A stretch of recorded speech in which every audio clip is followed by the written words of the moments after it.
into the kettlebell swing today. So what we're going to look at is essentially the mechanics of the kettlebell swing, and we're going to start with no weight.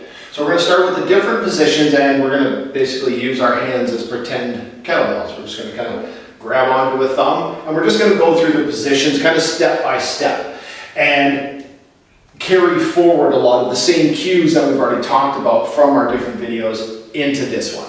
Awesome. Right? Yep. So what we're going to start with essentially is the two-handed swing. So like I said, we're going to start with no kettlebell. We're going to just use our hands, and we're going to get set up into those positions. So let's start with our kettlebell deadlift position. So feet are going to be just a little bit wider than the hips. Right? Again, a little bit of external rotation here. So what I like to do with my hands here when doing this, you can just make two fists and keep them side by side. For some reason, for me, it just makes sense to grab my thumb. But that's me. Right? So in this position, because when you grab the thumb, you can still mimic that pulling apart of the handle. Totally. Okay? So we're going to grab the thumb and pull the handle apart. So again, we want to stiffen that upper back, ribs down, core on, and then we're going to go into that kettlebell deadlift position. So we're going to hinge through the hips, and now you're going to tuck your hand back between your legs. So if the kettlebell was in your hands, we'd see the kettlebell coming out your backside. Don't make it awkward. Right? So this is going to be your starting position for the kettlebell swing. So like I said, chest pointing at the floor, eyes pointing at the floor. Then we are going to extend the hips violently to get as tall as we can. And that is going to be the top of our kettlebell swing. Now, as you can see, my hands are still down in front of the hips. I didn't lift my arms. We're not going to do that. The momentum that you create from your hip extension is going to transfer into the kettlebell, and that momentum is going to allow that kettlebell to drift just a little bit. We want it to stay below the shoulders, none of this stuff up here above the head, right? We're going to keep it below the shoulders. So glass ceiling here, never put your kettlebell through the glass ceiling. So it's holding tight, keeping the back tight. We are going to come up through the hips and stay tight. This is your position. As you can see, arms, upper arm, humerus, still glued in tight to the torso. So if you lift your arms up here, if you can see the little space now between the arms and the torso, this means we have lost the stability in the upper back. So again, glue those arms in tight to the ribs, right? So we're always in tight. Now when we do the kettlebell swing, it's not just a matter of throwing the hips forward, pushing force into the ground and getting up tall to throw the kettlebell up, and then we just lazily let it drift back down. Throw the kettlebell up, throw the kettlebell down, right? So it's violent up, violent down, okay? So that's the aspect of the kettlebell swing. All the time, what's happening in the feet. So we just don't have a foot thing. We're intentionally in no shoes, right? So I want you to be able to feel the ground, right? Go back to that day one when we talked about, moving around in your foot, and where do you feel the weight distribution within your foot? Okay? So we want to stay balanced within both feet. So again, hold the hands, suck those shoulders back, ribs down, through the legs, right? And then snap up and tight. Yeah? And again, elbows stay straight. Try not to let the elbows flex. Because if we do this, that means we're trying to use the shoulders and the arms to lift the kettlebell. We are not. There should be little to no work happening in the arms. It should all be upper back, glutes, and hamstrings. Right? So again, tight upper back, between the legs, and snap up, and throw it down. Snap up, throw it down, snap up, throw it down, snap up, throw it down. Now you see here, look at my toes. Uh-oh! Exactly. So what this means, my toes, I'm getting a little back into my heels, right? I'm shifting my weight back here. I want to be balanced in my feet all time. So it's up here, right?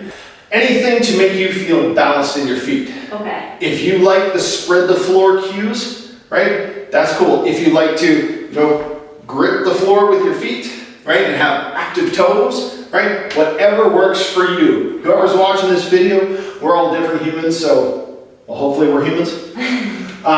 Then, there's going to be different cues and different mechanics for all of us. So, we now have the kettlebell finally sitting in front of us, ready for our swings. I'm going to take you through a couple of different options as far as starting the swing. There is some of the, traditional aficionados that say you have to start the kettlebell swing a certain way, right? Yep. Well, just like I just pointed out, we're all different people, so, maybe there's going to be different starts for different people. So I'm going to give you some options here. So my first time teaching this to anybody, I like to start in the standing position. So essentially all the same mechanics. We start with the kettlebell in between the feet, core on, shoulders down, hinge through the hips. Take that kettlebell, pull that handle apart, and just stand up with it. Okay? So we're going to start in this hip extended position. This is not the aficionados. So again, if you're a kettlebell guru, please excuse me. I'm doing this for everybody else, not just you. Start nice and tall, balanced in the feet. Right? Feet are active. We're up nice and tall here. We're going to pull that handle apart, get that upper back engaged, and then just work through the hips. Okay? So again, for all of our Happy Gilmore people, yes, it's all in the hips. So you're just going to start by working the hips just back and forth. And you can see feel like the kettlebell just wants to kind of drift out and away. Right? Now hinge a little more, let the kettlebell get back behind you, and then tall. Back behind you, tall. Stay active in your feet. Active in your feet. Eyes at the floor. Eyes at the floor. Now, keep pulling the handle apart. Keep pulling the handle apart. Right? Perfect. Relax. Woo! Now again, just like we talked about, putting it back down. Still be active when putting it down. So it's just, nice and easy, a little calmer with it. Once we get comfortable and familiar with that, and we kind of have some relative mastery, now we can have some fun with it. When we get set up for the kettlebell swing, it's an explosive, violent hip extension and hip flexion. You snap the kettlebell up pretty much as hard as you can when you're in this extended position, squeezing the glutes, squeezing the quads, all the way up from the ground. So you get up, squeeze them both, right? To get tall, not squeeze them both to get back, squeeze them both to get tall, put force into the ground. When we snap up to the top, we are going to use our hands a little bit to throw it back down. Now remember, the momentum of the kettlebell is going to want to pull your torso this way. Keep pulling that handle apart, stay tight through your back. Tight grip, shoulders back, core on. I'm going to start rocking a couple and then I'll get into the movement. All right, so we just rock a couple. I'm going to move my feet just a touch. Whoa! Nice. Whew. Right, so as you see, as I get up here, the kettlebell, you can see it wanted to drift up a little bit. My grip I wasn't staying as engaged as I could. We want to see that kettlebell at the top being a nice straight line. I'm going to give you a little visual cue. Okay. Don't hit my hand.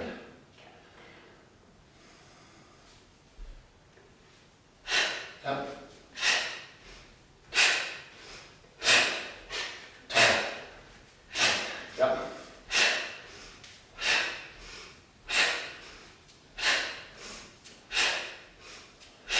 And good. Awesome. Piece of cake. My butt! That's the way I like to introduce the swing to anybody who's doing the swing for the first time. Start up here in this comfortable position. For the aficionados out there, the way they generally will teach you to start the kettlebell swing is kind of like a NFL center. Totally. Right? And they're going to snap the kettlebell. Yeah. So you start with the kettlebell Out in front. out in front of you, all the exact same stance, all the exact same mechanics, right? We're going to hinge through the hips, keep the ribs down. And then we have to start out here in this extended position. So again, we're losing a lot of that scapular stability. So when we snap the kettlebell, that's where we engage that upper back and pull the kettlebell apart. Okay? So we, little bit of grip, snap it back, and then up.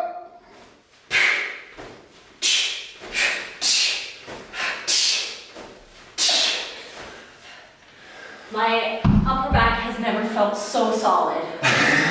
what you want. Amazing.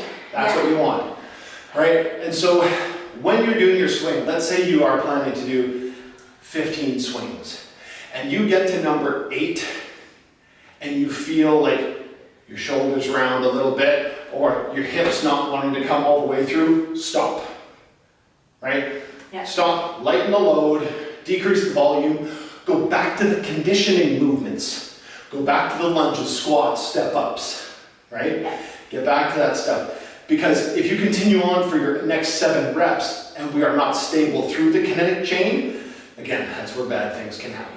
We can also take this kettlebell swing and we can go into a single hand kettlebell swing. So this kind of brings back that same rack position, that riding the mechanical bull position. All the exact same mechanics, but I'm gonna start, again, I'm gonna start with the kettlebell in between my feet. Again, if you wanna start out in the snap position, you can. If you wanna start from standing, you can, totally up to you. So again, stay balanced on the feet. I'm gonna start with the kettlebell in my right hand, so left hand goes out to the side for a balance.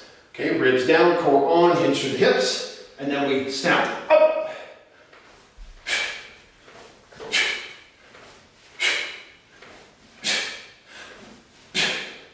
All right, then we can switch. As you see, the kettlebell wanted to drift on me a little bit. Single-handed, you don't have the ability to pull it apart, Absolutely, yeah. right? So you Yeah. lose some of that engagement in the upper back. Yes. Once your conditioning is at a point where you can do lots of two-handed swings, like 3 to 5 sets of 20, now you can start to move on to single-handed, Cool. right? Yeah. Now, what are the differences? Two-handed, one-hand. There's a little bit of contralateral stability there, there's a little bit more active core work, Yeah. but you're basically going to do the exact same mechanics, and you're going to have to do twice the volume because you got to do 20 for the right hand and then 20 for the left hand. Yeah. So this is why making sure your conditioning is at an appropriate level before you start doing the single hand. How are you feeling? I feel fantastic. Perfect. So how, when, why could we use the kettlebells in what situations? So essentially we've looked at the movements as we see it's a very high velocity, very active movement. So there's a few aspects where we can use this. So again, general conditioning and weight loss, right? Like I said, that's a lot of muscular movement. You're burning a lot of calories, Yeah. right? So weight loss, this is a great adjunct tool for weight loss. Muscular endurance. You're any kind, like you're a cyclist, you're a runner, you're anything where you need to do repetitive hip extension. This is great for improving muscular endurance for your hip extensors and the entire posterior chain. Works really, really well. So there's a couple ways that we can do this. Like one of those hot button title that's been over the last 6-7 years is Tabatas. So Tabata kettlebell swings, always a good time, right? Okay. So it's 20 seconds of kettlebell swings, 10 seconds off, 8 rounds. Nice. Okay, now the thing that I recommend everybody do when they do this is in your first round of 20 seconds, count your kettlebell swings. So how many swings can you get in 20 seconds? Right? Yep. So if it's 20 seconds, you get 18 kettlebell swings, cool. Through all 8 rounds, don't let that dip below 17. Yeah. So maintain, yeah, exactly, maintain that throughout. So yeah, that's one of my favorite protocols. Another one that a friend of mine tried a couple of years ago is the 10,000 kettlebell swing challenge. Yeah, that's crazy. He used a 18 kilo kettlebell. It was 1,000 kettlebell swings a day for 10 days. Wow. Right? So, Yeah. Okay, I feel the challenge coming on. yeah. So make sure, please, pretty please, if you're watching this, be amazingly proficient at this movement before you try something like the 10,000 kettlebell swing challenge. Another thing that you can play around with kettlebell swings is hacks. H-A-K-S. Heavy ass kettlebell swings. Right? If you are a strength person, a hypertrophy person, right, you are looking to improve that hip extensions for your squats, deadlifts, whatever. Hacks are great. Now, generally speaking, my recommendation for kettlebell swings, if you're using this for conditioning, weight loss, whatever, is a minimum of 15 swings. It's not like other movements, I'm going to do like 10 overhead presses. Because of the brief period of time that the movement entails, we need to double our volume.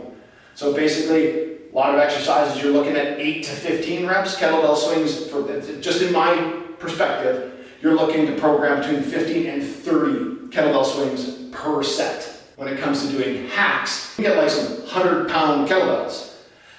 You're going to use these in more of the lower range, so kind of 8 to 15 swings, and the movement is going to be very restricted. So instead of swinging all the way up to here, that swing may only come to here, but you're still looking at that upper back engagement and trying to extend just till the arms are at the 45, right? And again, it's just going to keep that upper back engagement and again, that aggressive hip extension. That's going to assist all of your big hip extension movements for running and big lifts. Awesome. You bet. Thank you so much. My pleasure. Everyone, Jared. Oh, that's nice. Thank you so much. We're going to have so much fun with these kettlebells coming up. You just wait. And if you'd like, shoot a comment down below thanking the J-Man for all of his wonderful, wonderful help. You're very welcome.